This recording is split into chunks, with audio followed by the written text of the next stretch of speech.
We have gone to Sefer Vayikra, Parshas Emor, Parak Chav Gimel. We are in chapter 23 of the book of Vayikra, where the Torah goes through the calendar year. And in Parak Chav Gimel, Pasuk Lamed Gimel, chapter 23, verse 33, Vayidaber Hashem el Moshe Lemor, God spoke to Moshe, saying, Daber el b'nei Yisrael Lemor, speak to the children of Israel, saying, B'chamisha asar yom, l'chodesh hashvi'i hazeh, on the 15th day of the 7th month. The Torah counts the months from Nisan. So counting from Nisan, what we call Tishrei is the 7th day. On the 15th day of the 7th month, which is the 15th of Tishrei, Chag HaSukkos Shivas Yamim LaHashem. You shall celebrate the festival of Sukkos for 7 days to Hashem. Bayam Harishon Mikra Kodesh. On the first day, it is a calling of holiness. What does it mean, a calling of holiness? At this point on my screen, I do not have Rashi. Actually, I could go to Rashi right here with you. What does it mean, a calling of holiness? So Rashi says right here, I put Rashi on the screen, Mikra Kodesh, Kadshehu b'chesus nikia ub'tefila.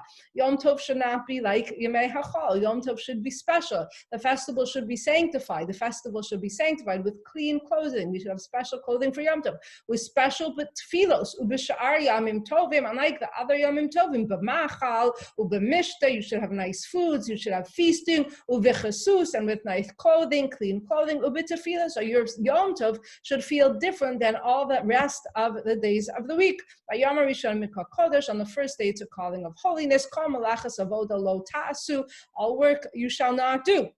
For 7 days, you shall offer an Ishay offering to Hashem. And on the 8th day, it is a calling of holiness as well. You shall offer a burnt offering for God. Atzerasi, this is what we call Shmini Atzeres. There you have Bayom Hashmini, on the 8th day, Atzerasi. You put that together, Shmini Atzeres. So the first day is the Yom Tov of Sukkos. The last day is the Yom Tov of Shmini Atzeres. Why is it called Shmini Atzeres? So Rashi tells us right here, we're in Parachav Gimel of the book of Vayikra, Pasuk Lamed Vav.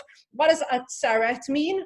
Atzarti atchem etzli, I stopped you by me, Hashem says. La atzar is to stop. Hashem says, wait a minute, stop. Before you go through the winter season, before you leave me on the 3rd of the Shalosh Regalim, stop. Kemelach, Rashi gives a famous mashal, like a king. Shezimein es banav l'su'uda, l'kach v'kach yamim, Rashi says it's like a king who invited his children to a feast of the king for a certain amount of days.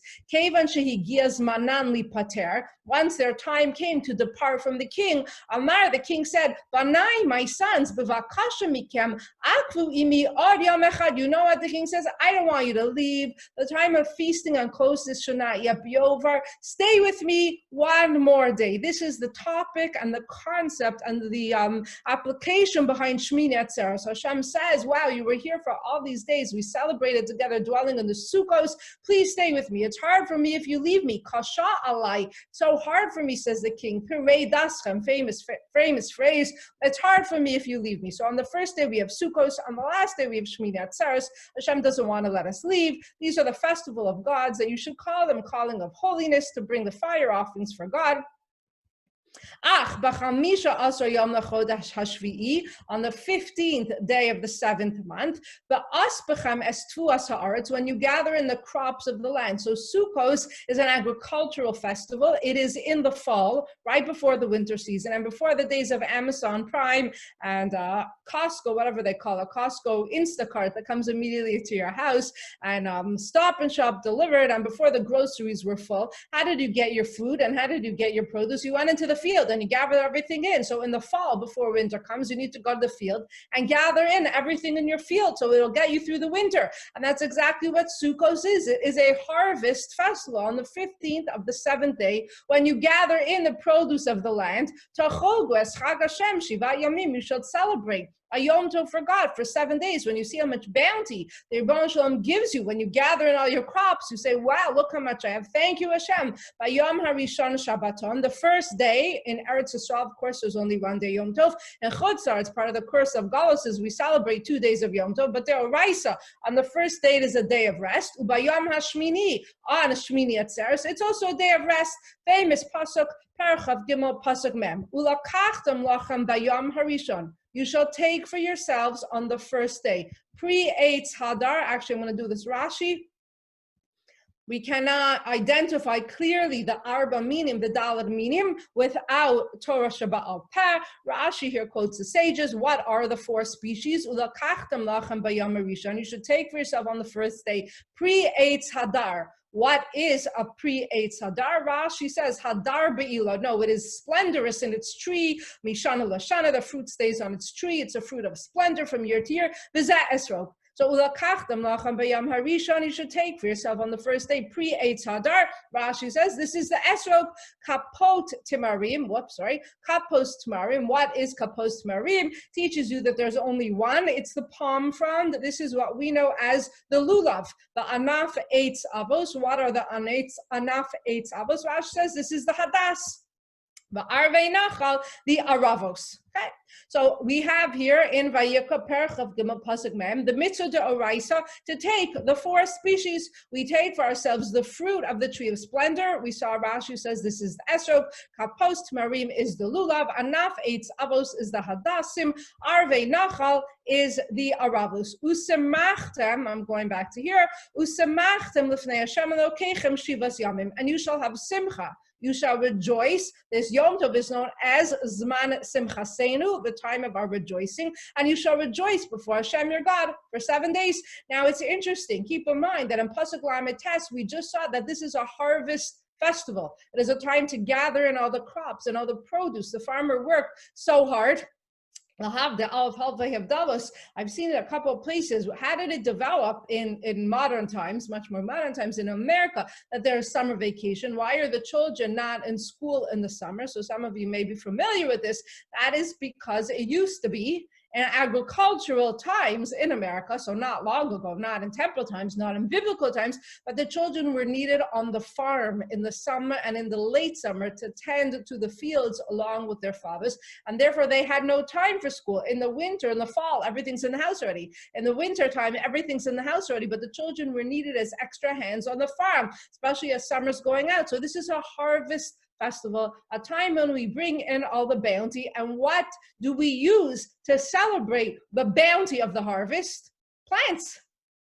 An esrog, lulav from the tamar, from the tamarim, hadassim, and aravos. It's a festival of celebration of everything that has grown in our land. I mean, I'm not making this up. You see the psukim in front of you on the screen, and therefore you utilize as the davar mitzvah on Sukkos, the arba minim, and the Torah says, Usemachtem lifnei Hashem Elokeichem shivas yamim, and you shall rejoice before Hashem your God for 7 days. V'chagosem also chag LaHashem shivas yamim b'shana. You shall celebrate this for 7 days in the year.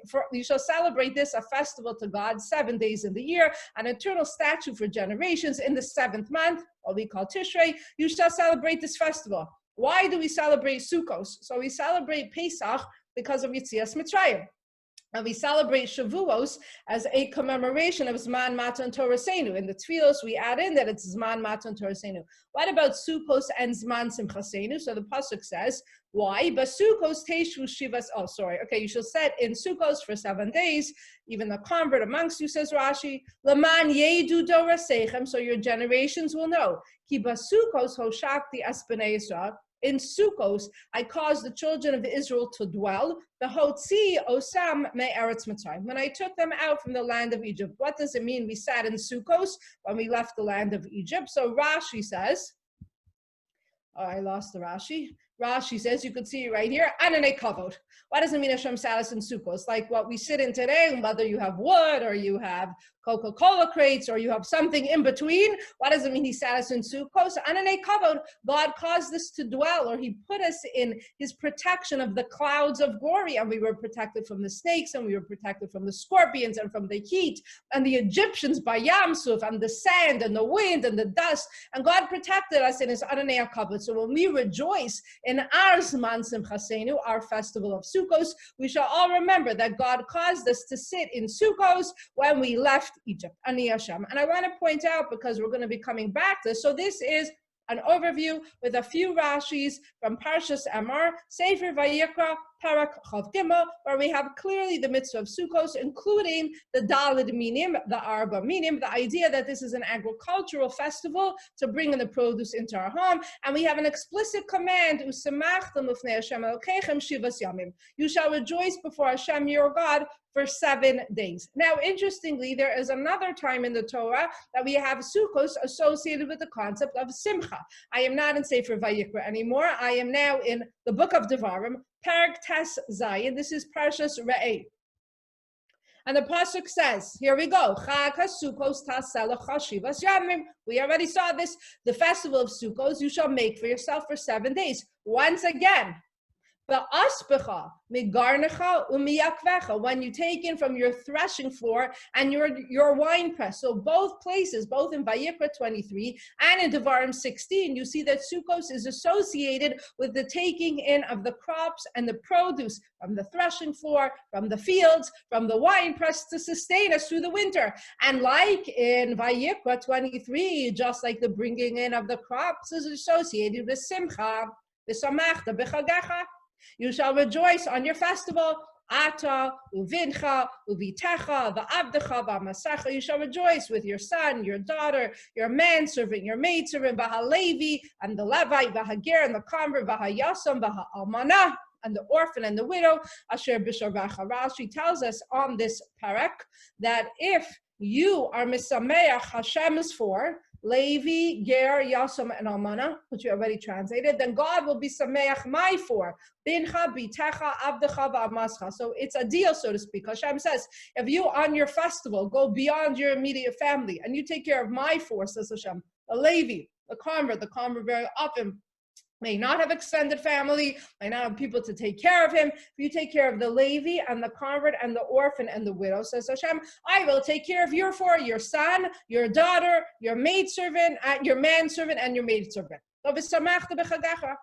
Shivas Yamim Tachog Hashem Elokecha. For 7 days you shall have a festival to Hashem your God in the place that God has chosen, because Hashem will bless you with all of your crops. Once again, it is associated with an agricultural festival and with all the work of your hand. So the famous song V'samachta b'chagecha, the Hayisa ach samech, actually comes from two back-to-back psukim in Devarim Tes Zayin Parshas Re'eh. Pasuk Yudalad opens with V'samachta b'chagecha, and Pasuk Tesvav ends with V'hayisa ach samech. So we have this inyan of intense rejoicing on Sukkos. We had in Parshas Emor, we are told, after it tells us to take the 4 species, you shall rejoice before Hashem your God for 7 days. And then we are told once again in Re'eh, a double lashon of Simcha, and it's unique to Sukkos. When you look at Pesach in Parshas Re'eh, I'm not going to go back to the Psukim right now, you don't see the lashon of Simcha used at all. When you go back to Shavuos in Parshas Re'eh, the lashon of Simcha is used one time. Only in regard to Sukkos are we told that you shall rejoice for 7 days. Okay, so now let's look at this pasuk carefully.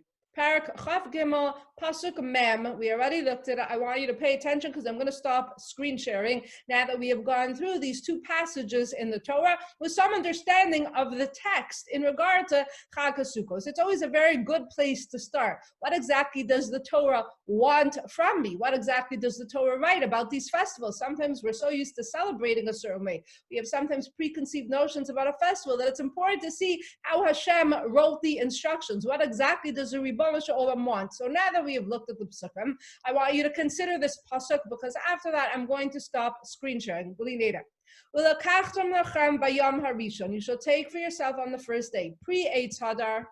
We already saw Rashi, that is the Esrog. Kapos to Marim, the Lulav. The Anaf Eitz Avos, we saw in Rashi, the Hadas. The Arvei Nachal, the Aravos. That's the first half of this pasuk. Immediately after, we are told in Pasuk Lamed Tes that it is an agricultural festival where we gather in the produce. We are told to take these 4 different types of plants, plant life, to celebrate the produce, to celebrate the festival. Second half of the pasuk, you shall rejoice before Hashem your God for 7 days. We also saw on Parshas Re'eh the idea of Simcha mentioned 2 times. So there is clearly a message of Simcha very deeply ingrained into the topic and the concept of Sukkos, so much so that in our tefillos we call Sukkos Zman Simcha'sainu, the time of our rejoicing. Before I get to the topic of Simcha, I want to address the first half of the pasuk. The first half of the pasuk commanded me to take 4 species. The Daled minim, Lakachtam lachem b'yam harishon, Pri Eitz Hadar, Kapos Timarim, Anaf Eitz Avos, Ba'arvei Nacha. I'm going to quote a very famous medrash. I'm quoting from Parsha Parables, Rabbi Mordechai Kamenetsky, but I am sure that many of you have heard this very famous teaching of Chazal before. Chazal say that the 4 species that must come together in order to fulfill the mitzvah of Daled Minim represent 4 types of Jews. So, there are 4 species, each with its unique attributes. The lulav has taste, but no aroma, okay? The lulav has taste, but no smell. I never tasted it, I don't know. It has taste, but no smell. The hadas is translated as myrtle, has smell, but no taste. The esrog has both taste and smell, one of my favorite smells of the year. And the arava is famous, has no taste and no aroma.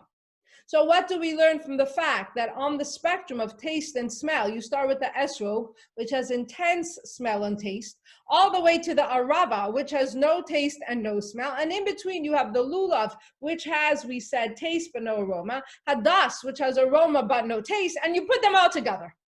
So it's very, very famous. And Chazal explained that these represent 4 different kinds of Jews. The esrog is the Jew with taste and smell who has Torah learning and ma'asim tovim, good deeds. We might want to call him the tzaddik. He's the perfect Jew. He immerses himself in a life of Torah learning and he follows up with good deeds. He doesn't only learn for intellectual stimulation. He learns in order to do. He's a great guy. And then on the other end of the spectrum, you have the lowly arava. The arava has no taste and it has no smell. And who does that represent? The Jew who doesn't bother with the Torah learning. He has no Torah learning in his life, and he doesn't even have ma'asim tovim. We might call him the Rasha. It's interesting that there are 4 sons at the first of the Shalosh Regalim, and there are 4 minim that represent 4 types of Jews on the last of the Shalosh Regalim. In between that, you have the Hadas and the Lulav, which each represents one Jew has taste, Torah learning, but no ma'asim tovim. He learns because he enjoys the intellectual stimulation. And that's not the point of learning. Certainly not as an Eved Hashem. It's very nice to be intellectually stimulated. And I, Baruch Hashem, thank the Rebbeinu Shalom for Ata Chonein La'adam Da'as. But if I don't apply my learning, then what do I have? Just Torah learning. If I don't apply it into good deeds and asiyas mitzvos, then I really don't have very much. And then you have the Jew who doesn't immerse himself in a life of Torah learning, but he has good deeds. And this is the spectrum. A perfect Jew, you could say, even though I'm not sure what perfection is, only the Rebbeinu Shalom is perfect, capital P, but the perfect Jew who has Torah and good deeds. The Arava is the Jew who doesn't have Torah and doesn't have good deeds, and the Lulav and the Hadas represent one who has good deeds, no Torah, one who has Torah, no good deeds. But the Rebbeinu Shalom says, take them all together. It's a very famous word of Chazal. They all have to come together. And that is part of, I'm going to say, an integral component of the Sukkot festival. I was wondering to myself, what's the connection between the first half of the pasuk, Vayikra 23:40? I told you I'm going to stop the screen share, so focus on this pasuk. The first part of the pasuk says, you shall take for yourself on the first day the esrog, the lulav, this isn't the lashon of the pasuk, but I already told it to you a few times, the hadas and the arava. And the second half of the pasuk says, usemachtem ufnei Hashem elokechem shivas yamim. What's the connection between taking the 4 species and simcha? Perhaps we can answer that the connection is when all kinds of Jews come together in one aguda achas, in one bundle, when we are united, that's the greatest simcha. Ulakachtem lachem b'yam harishon pri eitz hadar. That's the tzaddik. Kapos, tmarim, anafei, savos. They're the guys who are the beinonim. They have some, but not all. Va'arvei nachal, he has nothing. We don't even want him. No, we do want him, says Rebbeinu Shalom. Then, when you take all 4 together, then you can truly say, I will have simcha for 7 days, because I have the idea of tzibur, of kihila, of aguda achas, of all Jews uniting together to serve the Ribbon Shalom. I heard Rabbi Zavlaf say, from Moshav Matityahu in Eretz Yisrael, a number of weeks ago in a shir, he pointed out that tzibur, okay, the word for congregation, Chazal tell us in Pirkei Avos, al tifrosh min hatzibur, you should not separate from the assembly. You should not separate from the community. You should always be, no matter what type of Jew you are, you have to remember you belong in an assembly of Jews. And he said that tzibur, tzadi, beis, reish, is an acronym. What does it stand for? Tzadik stands for the tzadikim. We could say that that guy is the esrog. Beis stands for the beinonim, the kacha kacha. Either they have Torah learning or they have good deeds, but they don't have both, which leaves the reish. And then by process of elimination, what does the reish stand for? The rasha, which we would say represents the arava. No taste, no scent.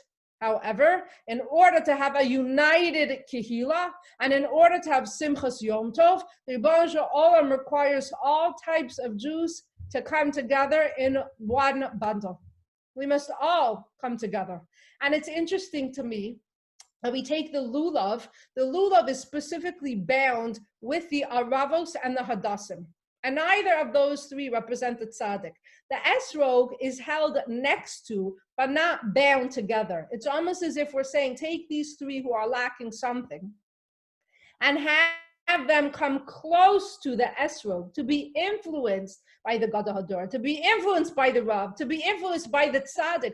Bring them all together in a bundle, but recognize that the esrog, in a sense, still stands alone, but together with the kihila. When do we have the most impact? When all types of Jews can come together. Rabbi Mordechai Kamenetsky tells over, if you've ever learned through his Parsha Parable series on the Torah, he always asks a question, or he brings a teaching of Chazal, like the teaching that I just gave over, that the 4 species represent 4 different types of Jews, and he illustrates it with a vignette, or a parable, or some sort of joke. So he tells a very cute story, and he says, my parents, his father, Zatzal, was Rabbi Binyamin Kamenetsky, a son of Rav Yaakov Kamenetsky, the Gadol Hador, Zecher Tzadik Kadosh Livracha.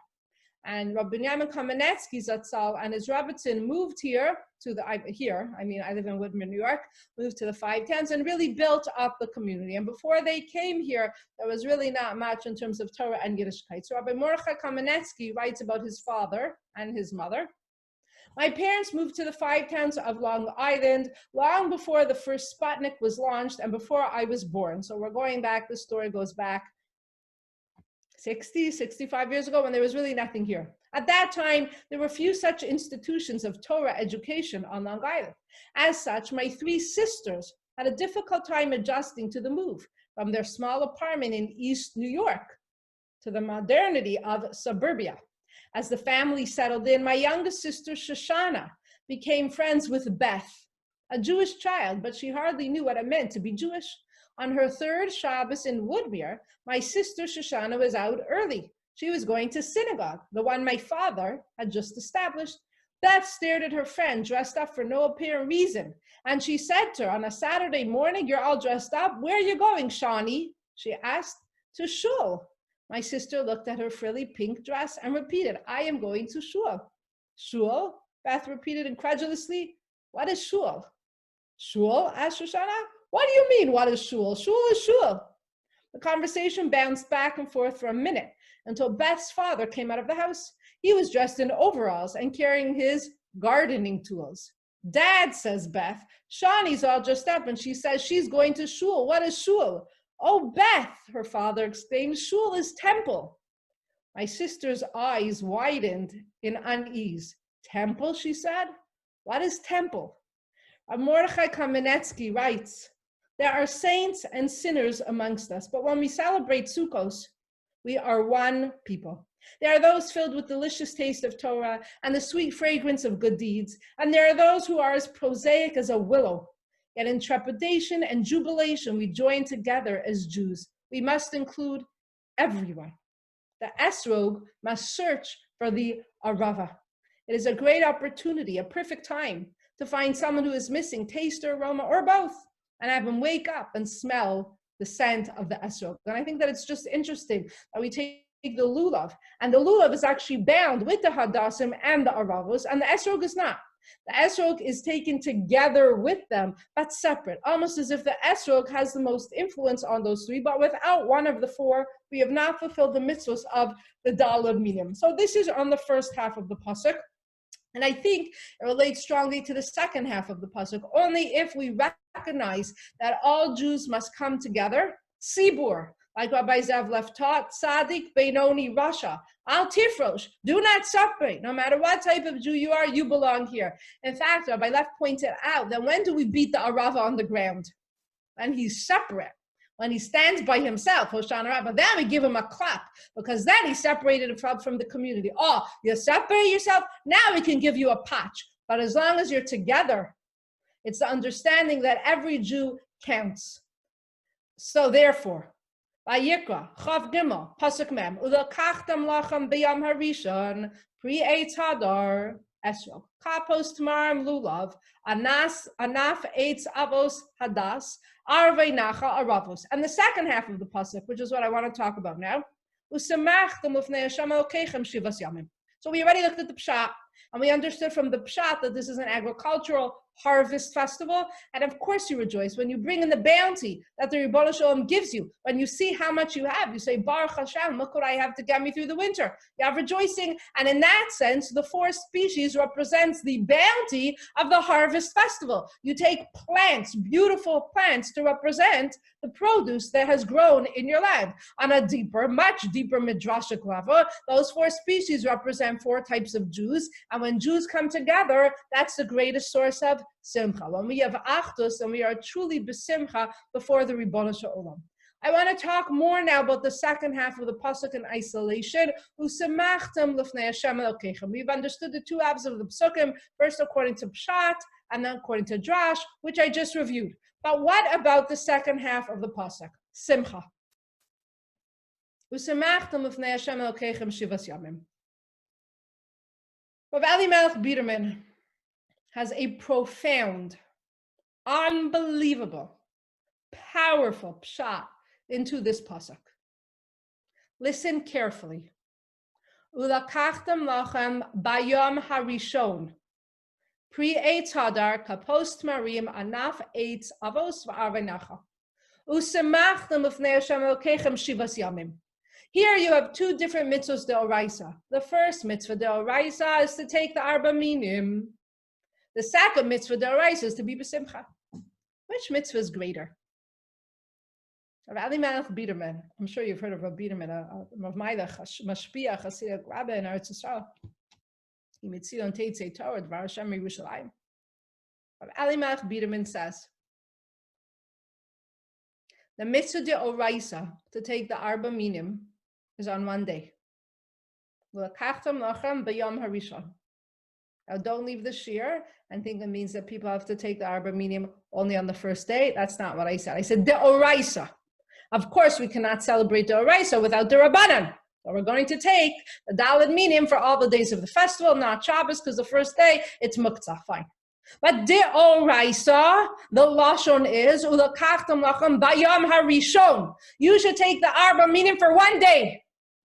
What's the second half of the pasuk? You should all know it off by heart now, along with me, because I've said it so many times. Usemachtem ufnei Hashem elokechem shivas yamim. Which is a greater mitzvah deoraisa, says Rav Elimelech Biderman? The mitzvah of dalad minim, or the mitzvah to have simcha on the Yom Tov? Well, the pshat is very clear. You take dalad minim, the esrog, the lulav, the hadas, and the aravos in the order that it's listed in the pasuk on one day. But to be besimcha, 7 days. So Rav Elimelech Biderman says, from this pasuk you learn the tremendous importance of Ivdu es Hashem besimcha, chapter 100 of Tehillim, Olafan of Birnana. You must serve God. You have to be an Eved Hashem. Ivdu, Eved, it's hard work to be besimcha. Olafan of Birnana, come before him with song, with exaltation.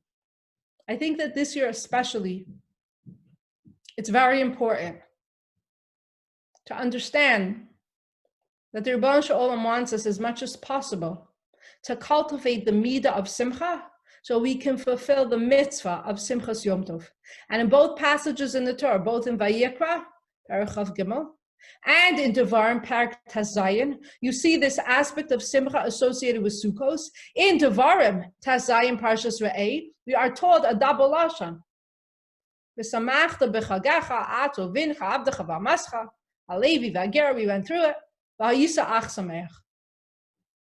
You shall be happy on the festival. V'ayisa ach. Even when it's hard for you. Even in a year when everything is so strange. Even when you can't imagine how long the pandemic is going on. Even when you're tired of living each day with the nisyonos the pandemic presents to us. Isolation from people, the seclusion. I know many people, maybe some of you, who are alone for Pesach, who are alone for Shavuos, who can't believe they'll be alone for the Shalosh Regalim, the third one, Sukkos. And maybe you turn to the Yibon Shalom and you say, seriously, you want me to be besimcha? On this kind of Yom Tov, when the world is steeped in a time of emergency, when it is an Eish Tzara L'Yakov, when our schools are starting to be shut down, and we just said it on Yom Kippurim. What about the Batei Midrashos? We all remember when our shuls, I'm going to shul, said Shani / Shoshan. What shul? Shul's temple. We all remember the davening b'yechidus. I don't know. Our Rav has not announced yet with the Kiva Willow what will be with Halal this year, with Hoshanos this year, with Simchas Torah this year. Yet Simchat Torah, Simchas Torah. Vayisa ach sameach. It's a festival that demands simcha. And it requires us to ask, from where do we find simcha? What is the source of our simcha? Do we find it in external things? Or is it an internal midah through which we can fulfill the mitzvah? I'm now going to quote, so powerful. You must listen very carefully. This book is called The Rabbi and the Nuns. Before you laugh at the title, it's by Rabbi Dr. Abram J. Twersky Shlita. Okay, so if there is a more well-respected Rabbi Doctor in America, might be hard to find. So Rabbi Dr. Abram J. Twersky tells the following. I love his teachings. He's so brilliant, but so profound. He's so astute and in tune to human character and human nature. If you never read any of his books, you should go get some. Rabbi Dr. Abram J. Twersky writes as follows. Listen very carefully. I hope you were listening until now, but if you weren't, listen now. My mother certainly had a great influence on me, although it was more subtle than my father's. I was not aware of some of her contributions, he writes, until later in life. One of the things she often repeated was the holy teachings of the sages, Pirkei Avos. Do not judge a person until you have been in his position. Al tadin es chavercha ad shetegiel lemkomo. This has been my guiding principle throughout my life. My mother used to tell me bedtime stories. She did not have a huge repertoire, so I heard the same stories many times. There was one story that I had not thought of in more than 30 years till I met the following patient. I'm not going to bother to tell you about the patient. I'm going to tell you the bedtime story his mother used to tell him. Don't forget what we're talking about. And Takar of Alimach Biderman says, Shivas Yamim for Simcha, 1 day for Arba Minim. The Oraisa, the mitzvah to have Simcha on Yom Tov is greater than Arba Minim. You take a magnifying glass to make sure the esrog is 1,000% kosher, 1,000,000% kosher. It has the bumps that I want, the ridges that I want, the color that I want, the pitum that I want. Do we take a magnifying glass to see what my internal state of simcha is when I come to serve the Rebbe? I'm not making fun, chalila v'chas, of examining your esrog. It should be kosher. There are people who go to the Rav after they purchase the Arba Minim to make sure it's kosher. It's good, it should be kosher. You know what else should be kosher? Me. The first half of the pasuk we went through according to the Pshat, harvest festival. Drash, all kinds of Jews together. First Pshat, when you realize how much bounty you have, you'll be happy. That's the connection between the two halves of the pasuk. Drash, when all Jews come together, we'll be happy. Now we're talking about Simcha. And what is the source of our Simcha? Rabbi Dr. Abram J. Twersky's mother would tell him the following bedtime story. Once there was a stone cutter who earned his living hewing slabs of stone from a mountain. He often bewailed his sorry fate I have to work from dawn to dusk, breaking my back, lifting this heavy pickaxe all day, he cried. And even with all of this hard work, I barely earn enough to put bread on the table for my family. What a sorry fate is mine. One day, the stonecutter was hewing from the side of the mountain, and he heard a great tumult. He climbed to the peak of the mountain. He could see from afar there was a parade in the city. The king was in a royal procession, and people lined the streets, and they were shouting, "Bravo, long live the king, long live the king," and they were throwing flowers and bowing down before the royal coach. The stonecutter raised his eyes to heaven, and he said, "Dear Lord, you are a just God.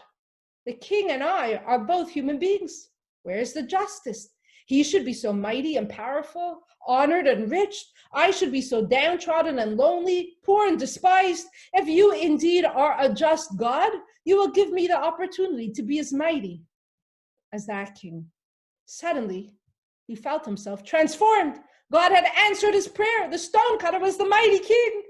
Wow, he was the center of attention in the royal parade. He received accolades from thousands of subjects. They were bowing down to him. They were throwing flowers on him. "Long live the king!" they shouted to him. How thrilling. He was so powerful. But after a few minutes, he began to feel very uncomfortable. He was clad in his royal garments, wearing a heavy crown of the king, wearing a velvet robe. He was wilting in the heat as the sun's rays fell upon him. "What?" he said. "The mighty sun is greater than the king? The sun must be more powerful. I wish to be the sun." This is not a fairy tale. Rabbi Dr. Abram J. Twersky tells us over. I'm quoting from pages 32 to 33 in The Rabbi and the Nuns. He was transformed into the sun. He enjoyed his unequal power. He could make things grow. He could heat the water. He could heat the earth. People loved him. But one day, as the sun, he was frustrated. A dark cloud passed beneath him. He was not allowed to have his rays penetrate to the earth. What? A measly cloud can frustrate the sun? The cloud must be more powerful than the sun. I wish to be a cloud. As a cloud, he took great pleasure in frustrating the sun and bringing rain to the earth. But one day, a sharp gust of wind blew his cloud away. And he said, "The wind must be mightier than a cloud. I want to be the wind." As the wind, he was ferocious. He caused tidal waves. He leveled forests. He blew down sukkos. But suddenly, he was stumped. One day, the wind encountered a tall mountain, and he could not blow down the mountain. That strong mountain resisted his strongest gusts. "If a mountain is mightier than the wind," he said, "I wish to be a tall mountain." And God answered his prayers and made him the tallest mountain on earth, and he dwarfed everything else on earth. He was indeed the most powerful. But one day he felt a sharp pain. A stonecutter, wielding a pickaxe, was hewing the side of his mountain. And he said, "If a stonecutter can dismantle a mountain, then a stonecutter must be more mighty than even the greatest mountain. I, a mountain, wish to be a stonecutter." And so he became the mightiest of all. God answered his prayers, and he was a stonecutter once again. It's a little humorous and a lot powerful and more than a little sobering. Where does our simcha come from? Am I always looking at somebody? I'm not talking to you. I'm not talking to you. Am I always looking at someone else, at the success they have, the family they have, the vacation home they have, the parnasa they have, the grandchildren they have, the job that they have, the food that they have, the car that they have? If only I had that, we think, then I would be happy. And if only I had this, then I would be happy. Not for naught is there an expression in English, the grass is always greener on the other side. So the stonecutter wanted to be a king, and the king wanted to be the sun, and the sun wanted to be the cloud, and the cloud wanted to be the wind, and the wind wants to be the mountain. And the mountain wants to be the stonecutter. When I was 5 years old, comments Rabbi Dr. Twersky, I could not appreciate the wisdom of this bedtime story. It only became apparent to me many years later. Quote, a person with internal happiness can adjust to whatever position he attains. And I will add, a person with internal happiness can adjust to whatever situation he finds himself in life. A person, says Rabbi Dr. Twersky, who seeks simcha, happiness, in external sources will never be satisfied. He may be obstinate in making constant changes in the expectation that something will relieve his discontent. And each change brings fleeting relief.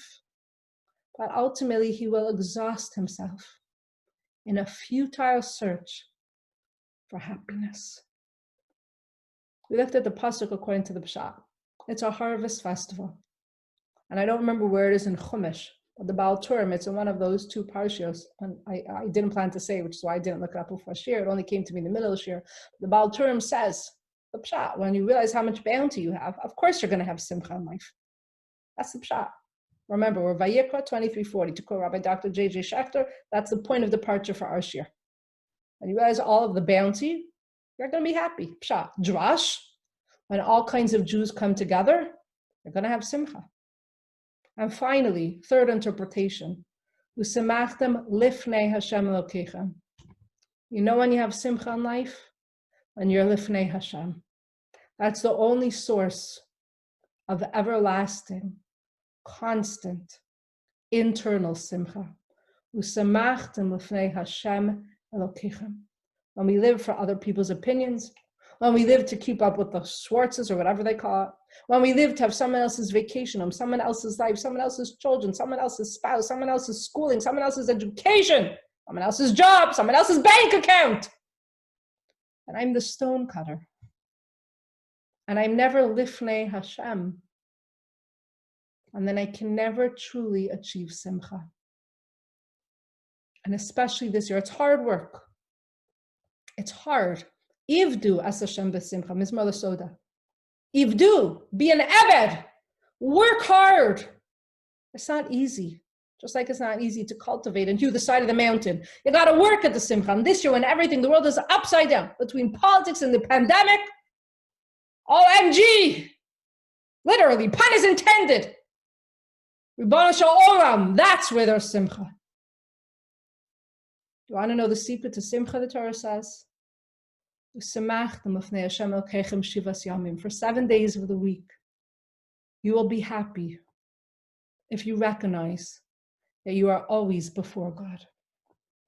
Another story my mother told me was about a man who suffered from extreme poverty, and with this I will end. One day he prayed for a miracle that would make him rich.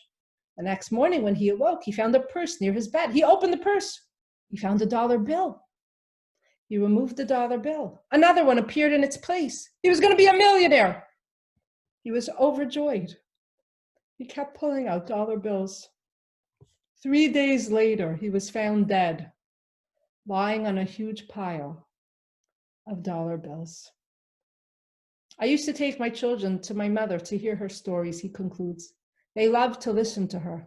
I regret that I did not stay to listen to them too. I might have become much wiser. Coming up to the festival of Sukkot, we have a mitzvah to take the Daled Minim. We have a mitzvah to rejoice before the Ribono shel Olam. And when you make sure your Esrog and your Lulav is kosher, and I'm not making Chalila v'chas litzanos, it should be kosher. And it's geschmack if you want to take your magnifying glass and you want to take it to your Rav to make sure it's kosher. Great! Good! Fulfill the mitzvah! That, says Rabbi Yemin, is one day d'oraisa. Simcha? 7 days. So I can't forget to take the magnifying glass to myself too, to examine myself.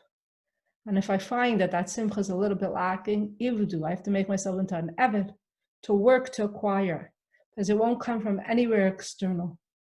It will only come from being, from living, from serving, from rejoicing, from closeness to the Ribono shel Olam, the samach, the b'chagacha, the hayisa ach samach. I thank you so much for inviting me to speak. I thank you for learning with me this evening. I thank you for your time. Thank you to the sponsors as well. Kol Tov, everybody.